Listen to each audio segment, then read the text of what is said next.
Fervendo ainda.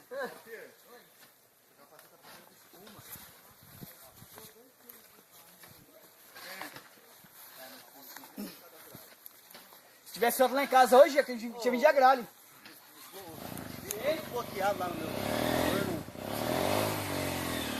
Converteu em AVI ainda.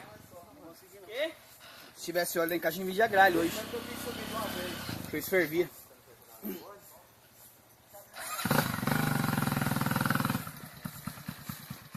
que aconteceu, Fabinho? Cadê essa RS, Fábio? Vou buscar ela? Não vai vir não? Vou. Vou sair por aqui, ó.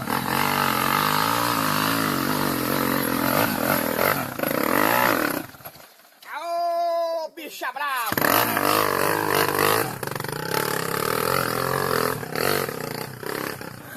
Já viu como que a pedra melhorou? Chegou? Mas você manda aqui?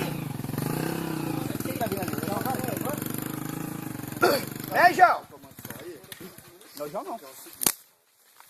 Eu ando aí. Firma aí, vou lá buscar minha moto. Filma aí, Fábio.